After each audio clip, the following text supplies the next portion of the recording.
therefore shall see the abomination of desolation spoken of by Daniel the prophet, let stand in the holy place. Whoso readeth, let him understand. So that's our Matthew 24 passage. Now look over in Luke chapter number 24. Things prior to this abomination in Luke 21, in verse number 20, the Bible says,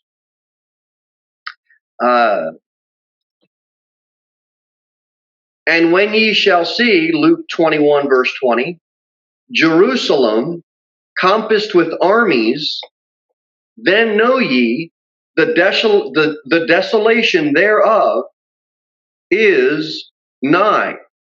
And now let's get our 2 Thessalonians verse. Our 2 Thessalonians verse. We're in 2 Thessalonians 2 and verse number 4. The Bible says, who opposeth and exalteth himself above all that is called God, or that is worshipped, so that he as God sitteth in the temple of God, showing himself that he is God. So what's going to happen prior to this abomination is the armies are going to encompass Jerusalem. And this is why it says, this is the warning that God gives the nation. He says in Luke 21, the desolation thereof is nigh. When you see that, it's nigh. So that's the armies of Satan. They're going to encompass Jerusalem. And then we saw in 2 Thessalonians chapter number 2, Satan, the devil, is going to arrive on earth. He is going to be cast down from heaven. These are events that are going to happen just prior to the abomination of desolation. Now we'll get to our Daniel 9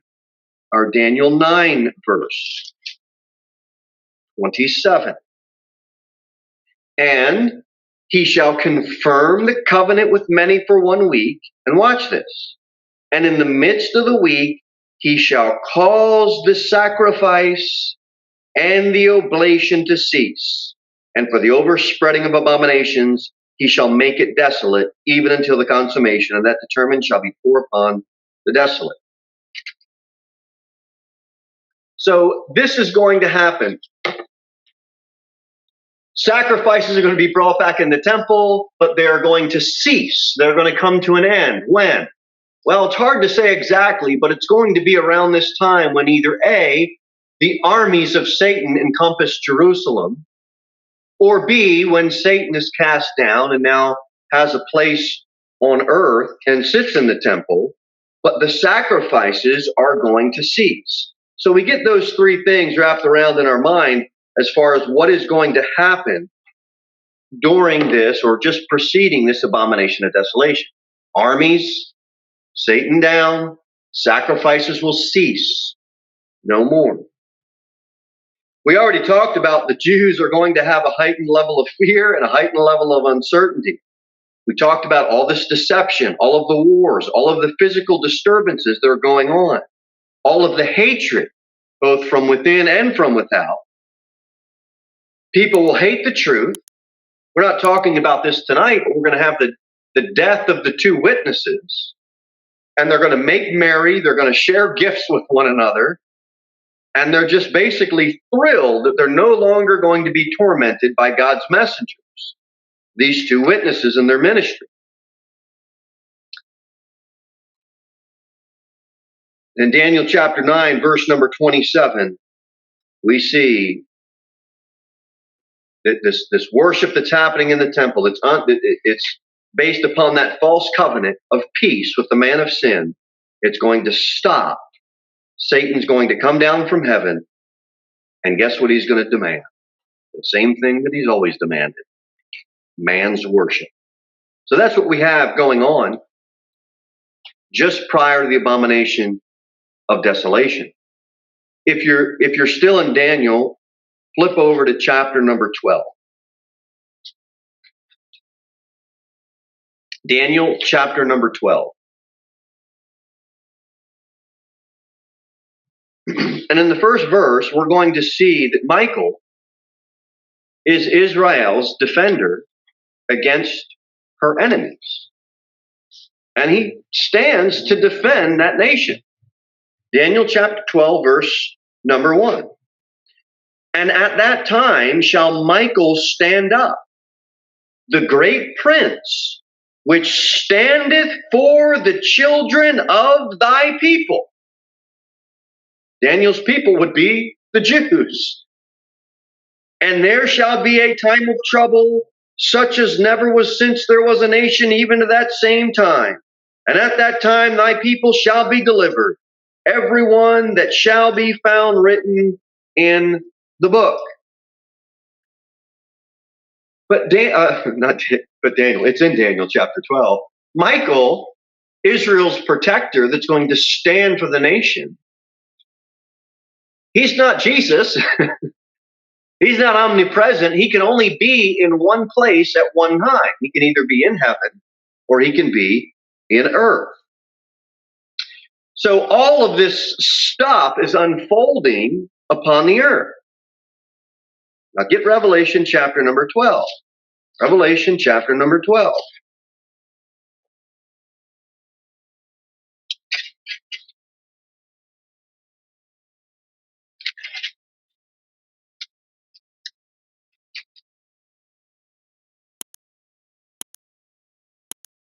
Let's start reading at verse number 7. Revelation 12, verse number 7. And there was a war in heaven.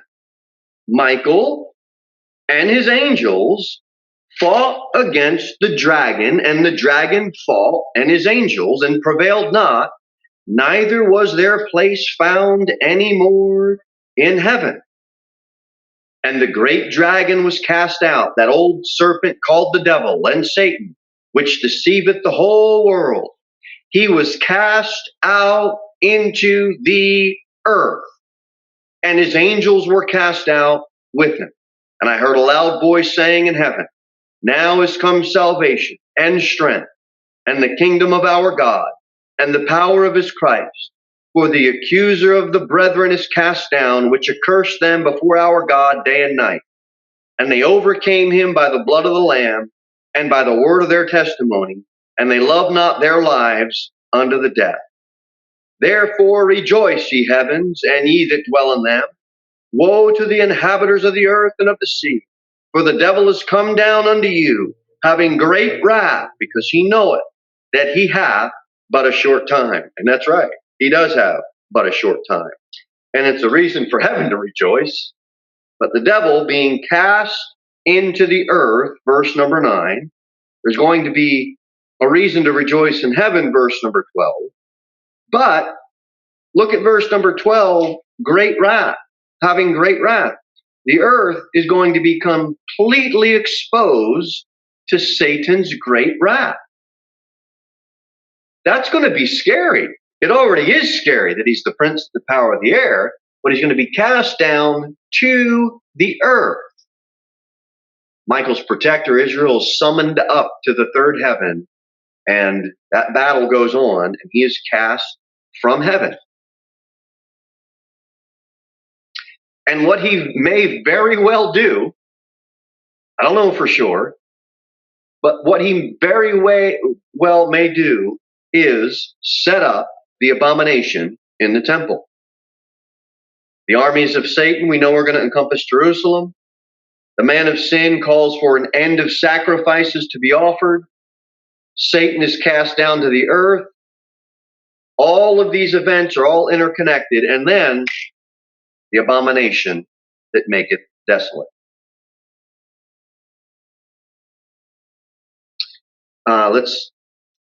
Let's get back to Daniel 11, and let's go back to our 2 Thessalonians passage. 2 Thessalonians chapter number 2. But we as a church, the body of Christ, we're going to be caught up. We're going to be raptured away. And then the nation of Israel will live under a supposed covenant of peace. And that supposed covenant of peace will last 42 months, 3.5 years. And this quote unquote peace It's going to start to fade away when the armies of the Antichrist surround Jerusalem. And they're going to demand a stoppage of the sacrifices. Look at Daniel chapter 11 and verse number 31. Daniel chapter 11, verse number 31.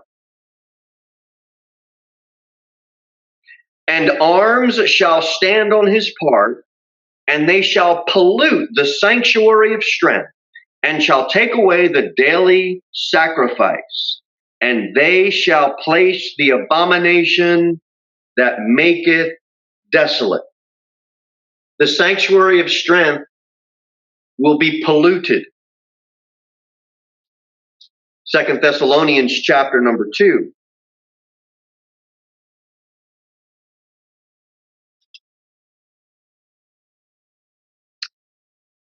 We have verse number 4, who opposeth and exalteth himself above all that is called God or that is worshipped, so that he is God, sitteth in the temple of God, showing himself that he is God. This temple of God is going to be defiled. It's going to become Satan's seat. 3.5 years of supposed peace. Except we're already out of here. 3.5 years of supposed peace. Armies, Satan's armies are going to encompass Jerusalem. The devil is cast down. Michael's called up to the third heaven. That battle, Satan's cast down. He sits in the temple. And all of those events now are going to precede that abomination of desolation. The sanctuary is going to be polluted. The sanctuary of strength. That's Daniel 11:31. And all of the Jewish sacrifices will come to a complete and utter halt. All of it stops.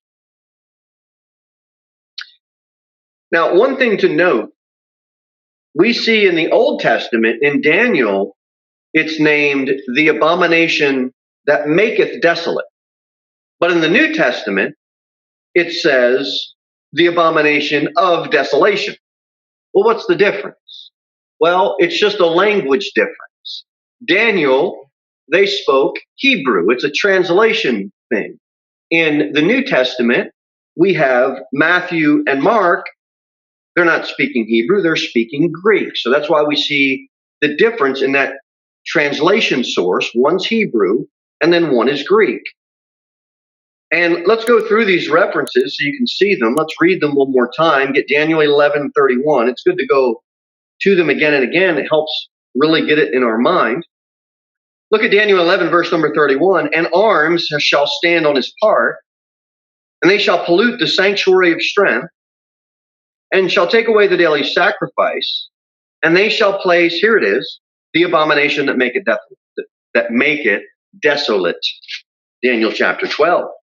Look at verse 11.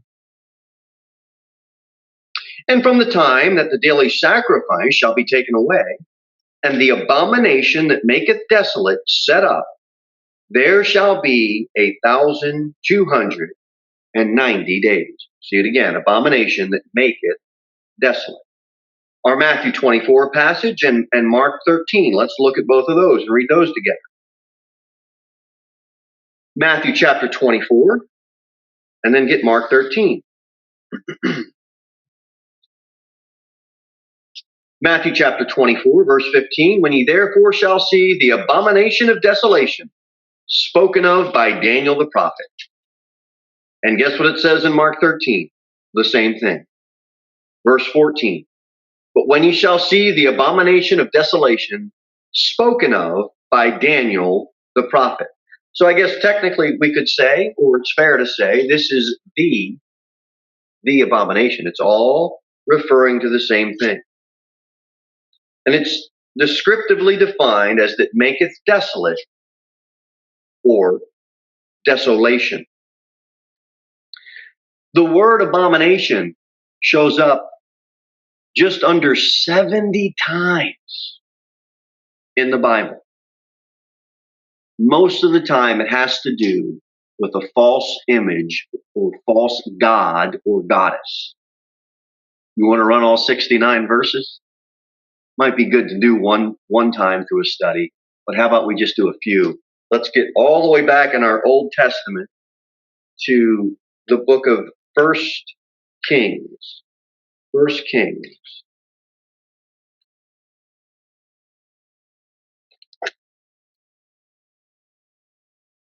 Judges, Ruth, First Samuel, Second Samuel, and then you'll come to the book of First Kings, and we will be in chapter number 11. Let's look at a couple of these.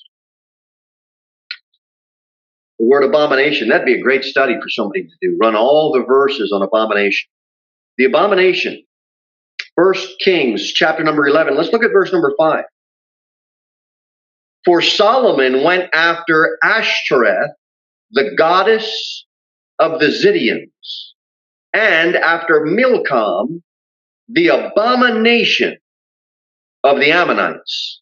And Solomon did evil in the sight of the Lord and went not fully after the Lord as did David his father. Watch verse 7. Then did Solomon build an high place for Chemosh, the abomination of Moab, in the hill that is before Jerusalem, and for Molech, the abomination of the children of Ammon. And likewise did he for all his strange wives burn incense and sacrifice unto their gods. When you see abomination in the Bible, almost every single time it's connected to an image of idolatrous, false, god or goddess worship. Look at verse number 5, Ashtoreth, the goddess. Look at verse number verse number 7, Molech, Chemosh, and then verse number 8, sacrificed unto their gods. It's an abomination in God's eyes to set up any type of image at all and worship it. It's an absolute abomination. And that is exactly what is going to happen at the abomination that maketh desolate in that temple. 2 Kings chapter number 23. 2 Kings chapter number 23. And in 2 Kings chapter 23, we'll look at verse number 13. And the high places that were before Jerusalem, which were on the right hand of the mount of corruption, which Solomon the king of Israel had builded for Ashtoreth, the abomination of the Zidonians, and for Chemosh, the abomination of the Moabites, and for Milcom, the abomination of the children of Ammon, did the king defile. And he brake in pieces the images, and cut down the groves, and filled their places with the bones of men. It goes on. Well, let's read a little bit more. Moreover, the altar that was at Bethel, in the high place which Jeroboam, the son of Nebat, who made Israel to sin, had made, both that altar and the high place he brake down, and burned the high place, and stamped it small to powder, and burned the grove. And as Josiah turned himself, he spied the sepulchres that were there in the mount, and sent and took the bones of the sepulchres, and burned them upon the altar, and polluted it according to the word of the Lord, which the man of God proclaimed, who proclaimed these words. Goes on, a great chapter. Great things happening in Josiah's life. But these things are abominations to God. And a man of God or a woman of God has to stand up and say, no. No. It doesn't matter what the image is. But I'll tell you, during Daniel's 70th week, that abomination that takes place, it will absolutely be idolatrous acts, and it will absolutely be connected with a false god. So, Here's what God said to the Jews in the Old Testament. Everybody knows this verse. Thou shalt not make unto thee any graven image or any likeness of anything that is in heaven above, or that is in earth beneath, or that is in the water under the earth. Everybody except Roman Catholics know that verse, because growing up as a Roman Catholic, that was the one that was taken out of the Bible. They took the 10th commandment and they made that into 2 in order to get 10. You know why? Because they got graven images everywhere. You got Mary, you got St. Francis of Assisi, you got St. Christopher in your car. Yeah, it's a place. You go to some of these. Yeah, look it up. You're laughing. You go to some of these places in South America, you'll see images everywhere. Everywhere. It's all about image worship. And you know how Jesus is imaged? As the poor old, baby that has to be protected and mothered by Mary. You know how else Jesus is imaged? Dead on a cross, called a crucifix. Well, I got news for you. He ain't on the cross anymore. He rose from the grave. There's a reason why the Bible is changed by some of these religions. Because they got to make the Bible fit with their religion. Anytime an image shows up for worship, you can mark it down. It's idolatry, and it's related to false worship. We should get rid of it. What did God tell New Testament Christians? Let's go to Acts 17 and Romans 1. Acts 17 and Romans 1.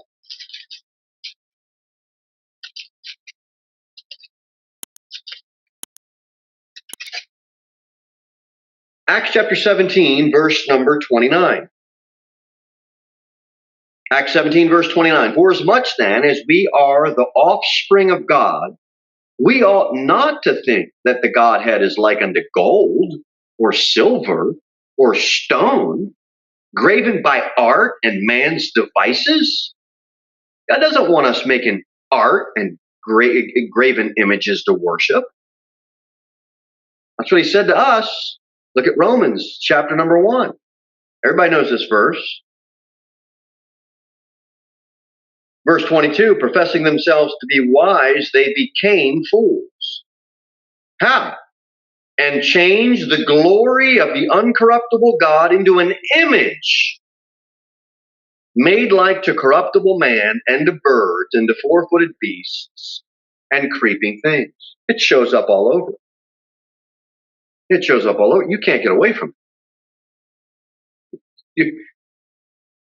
You can't go buy a cup of coffee without some pagan image being portrayed. They just want to get their message out any way that they can. I'm not saying buy or don't buy, none of that. All I'm saying is it's everywhere. It just shows up. God told us as Christians, don't make the Godhead unto gold or silver or stone or graven by art, and not like to corruptible men, the birds and four-footed beasts and creeping things. That's what he told us. I think we ought to take heed. Listen to that. But let's recap real quick, and then we will move on. 2 major things are going to happen. The setting up of an image in the temple of God at the Abomination of Desolation. It's Daniel 11, Daniel 12, Matthew 25, Mark 13. Write all that down? No, Daniel 11, Daniel 12, Matthew 24, and Mark 13. Then 2 Thessalonians 2, the second thing will be the presence and the worship of the man of sin in the temple. 2 Thessalonians 2. Like we said, anytime you have an image, you got false religion. And anytime you got false religion, you can bet your life on it. There's going to be an image involved.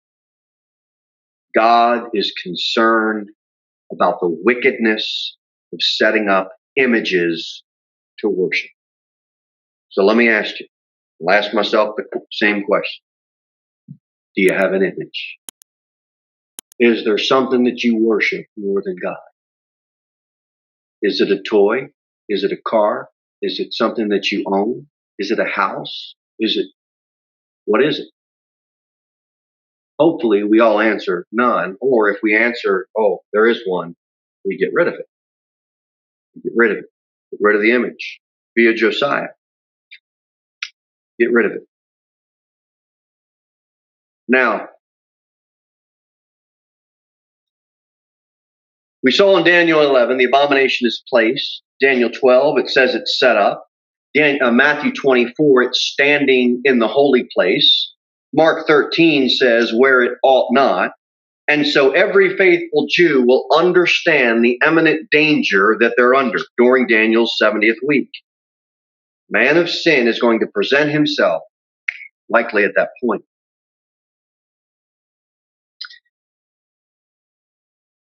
Remember we talked about before, God always gives a warning, and every faithful Jew will have ample warning when they see, because they're visibly going to see that abomination take place. That's why we see in Matthew chapter 24 and in Mark chapter 13, that's why it says spoken of by Daniel the prophet, because Daniel spoke repeatedly of it. Daniel 9, Daniel 11, Daniel chapter number 12. Let's go to Daniel chapter 9, verse 27. We'll look at one more verse, and we'll close.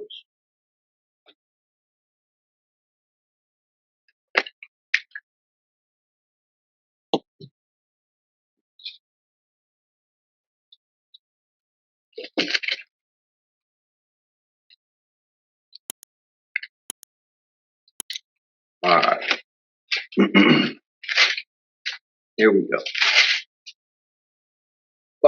Watch verse 27. Watch verse 27. Last verse. And he shall confirm the covenant with many for 1 week.